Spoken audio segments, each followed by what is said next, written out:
Hey everybody, Andy Philbin, A220 lead line check pilot.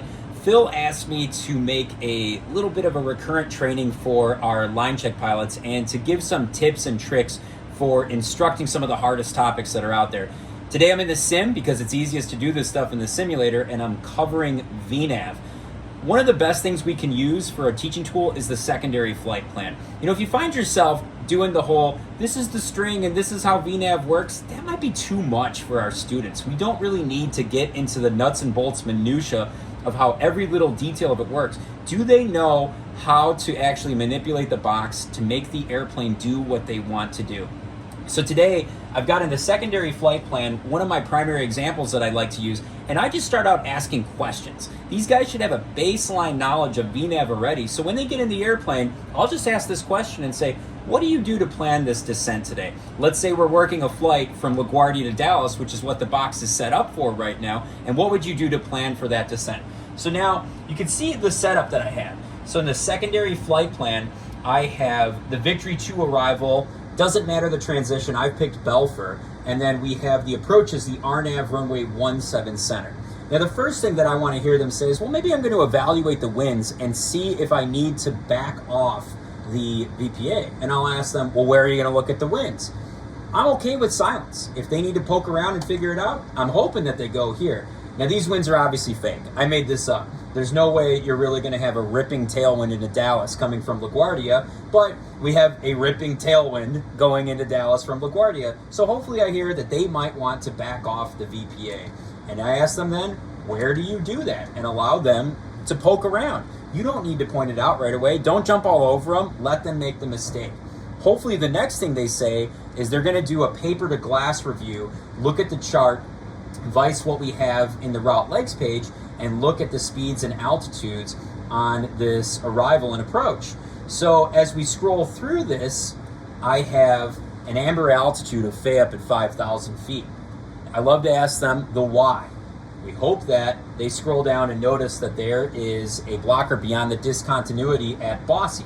So the airplane, I asked them, is it going to honor the 6 or the 5? If I bug 5 and I got to descend via clearance, where does it stop? And most of them are going to answer it's going to stop at 5. So what I love to show is, look right here. We see an angle of 2.13. Now let's go down here and delete the 6,000 out of Bosse and show what happens. When we delete that, it's now jumped up to 2.54 and has gone green. So now, as this building block approach, we've now taught them amber altitudes, analyze why, and fix them. We just gave them one. Next thing I like to talk about is say, you know, Dallas loves the speed up, slow down game when you're going into DFW. So I'll give them this clearance and say, let's say Dallas tells you maintain 310 knots, resume the published speeds at the Victory intersection. I'd like to see how they would like to handle it. Hopefully they say, let's do 310 in man speed to start it out. Let's get back into the box, perf descent, and put in the 310 knots in there. And then I'll ask them, well, how would you delete a speed only to get the airplane in FMS speed? Because I'm bad at this. I know that if I'm just in man speed, that the airplane's going to rip at 310 knots until I realize it. So I like to say all the good stuff happens in the snowflake. I don't really say that. I'm churching it up a little bit for this video. But we look in the crossing section and show them that they can delete the 290 knots right there and then still keep the altitude restriction. Again, silence is great. Let them take some clicks poking around trying to figure this stuff out. And it's a really, really cool teaching tool in order to initiate this and make it work. And I'll let them go through and make a couple of clicks deleting these speeds. Then I'll bring up the discussion point of, well, what happens when they change their mind? And now it's, hey, Delta, slow down and turn off of the arrival.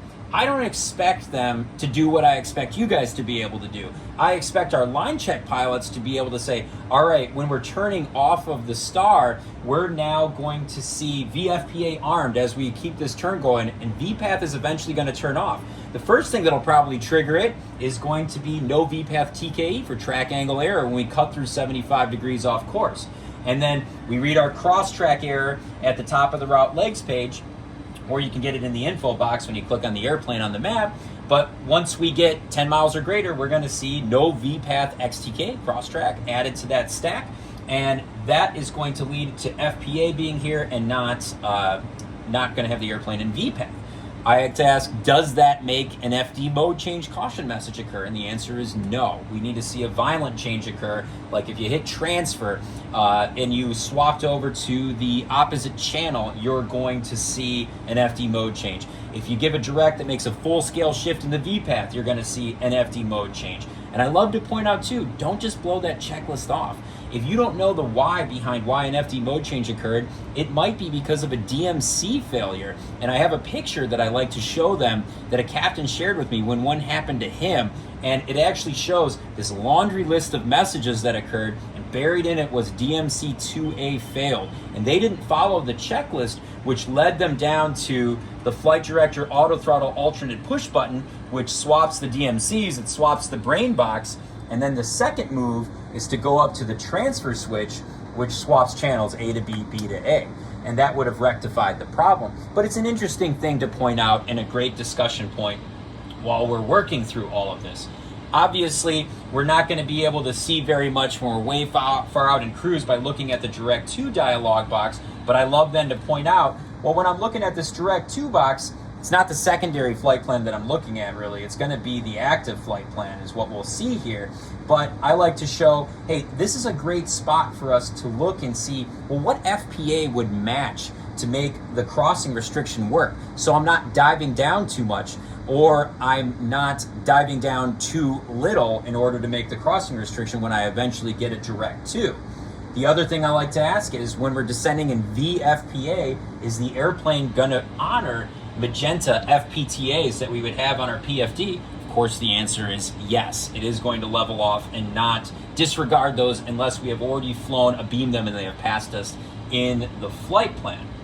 Another cool thing that I like to do in this discussion is I'll induce a little bit of a speed change by putting in a long track waypoint in our active flight plan. So right now I take a look and I'm 35 miles away from park. So I'm going to do a minus 33, a long track waypoint off of park. And what I would do is I'll put in a speed difference here. The airplane, the sim is currently frozen, so it's not going to really do a great job of demonstrating this. Obviously the hook up at Mach 7.9 is really not against us like it shows right now. It's just because it's in a flight freeze.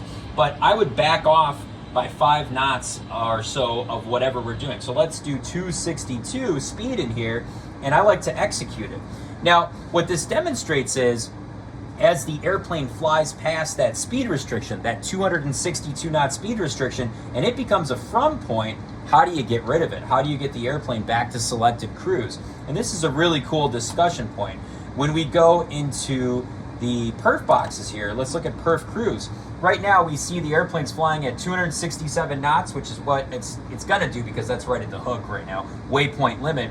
That eventually will go behind us, and that will be the active speed until we select this delete key right here. The delete soft key won't show up until there is a waypoint speed limit that's behind us, and it'll allow us to go back to selected cruise, selected descent, or whatever the appropriate speed is for this phase of flight. So it's a poor example, but it's the best way I can do it in a non-area of vulnerability in cruise. But the real lesson is that if a speed went behind you while descending on an arrival, it is now deletable with that key if you need to speed back up again and keep the airplane in FMS speed. That's how we do that. So a lot of our guys don't know that. That's why I love to point it out. And it's a great thing for you to point out to your students. So please feel free to steal my Dallas scenario and use it.